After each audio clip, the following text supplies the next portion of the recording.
आपलं स्वागत आहे। चॅनलला सबस्क्राईब केलं नसेल तर लगेच करून घ्या, बेल नोटिफिकेशनला क्लिक करायला विसरू नका। तर आजचा विषय अत्यंत महत्त्वाचा आहे। शेतकऱ्यांसाठी जोडधंदा करण्यासाठी आपली पर्यावरण मंत्री पंकजाताई मुंडे यांच्या माध्यमातून आज आपल्या बीड येथे पशुसंवर्धन याचा कार्यक्रम आयोजित करण्यात आला होता। त्यावेळेस ताईसाहेबांनी बऱ्याच शेतकरी, सुशिक्षित शेतकरी यांना सल्ला काय दिला आहे याची संपूर्ण अपडेट आजच्या या व्हिडिओमध्ये घेण्याचा प्रयत्न करणार आहोत। तर सुशिक्षित बेरोजगार यांच्यासाठी हे सुवर्ण संधी आहे। तुम्ही काहीतरी केलं पाहिजे।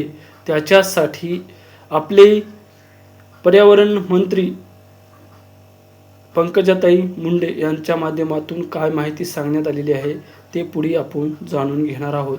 त्याच्यासाठी आपल्या ऑर्गॅनिक माहिती यूट्यूब चॅनलला सबस्क्राईब केलं नसेल तर लगेच करून घ्या। चला ताईसाहेब काय म्हणतात ते सविस्तर माहिती जाणून घेऊया। चला सुरू करतो। तरुण मुलांना सांगते 50% सबसिडी आहे। 1 कोटी जर तुम्हाला खर्च असेल तर 50 लाख रुपये सबसिडी आहे। तर असला उद्योग आहे का कुठे 50% सबसिडीचा? काही काही ठिकाणी अजून जास्तीची सबसिडी मिळू शकते। तर 5-10 लाखाचे फंड मागण्यापेक्षा मला बकऱ्या मागा, गाई मागा, कोंबड्या मागा, तर ते बघा, त्याचा अभ्यास करा। आणि मी त्या अधिकाऱ्यांना सांगते की आमच्या कोंबड्या आणि बकऱ्यांचं पूर्ण रक्षण करा।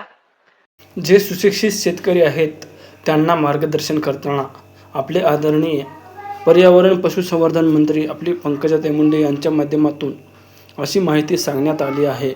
खरंच शेती एकाच शेतकऱ्याने शेती जर वाहिली तर त्याचा जोडधंदा पाहिजे। त्याच्यासाठी त्यांना तरुण पिढ्यांना प्रोत्साहन करण्यासाठी त्यांनी काय माहिती सांगितलेली आहे हे थोडक्यात आपण ऐकून घेतलेलं आहे। सर्वात प्रथम आपल्या ऑर्गॅनिक माहिती यूट्यूब चॅनलला सबस्क्राईब केलं नसेल तर लगेच करून घ्या आणि बेल नोटिफिकेशनला क्लिक करायला विसरू नका।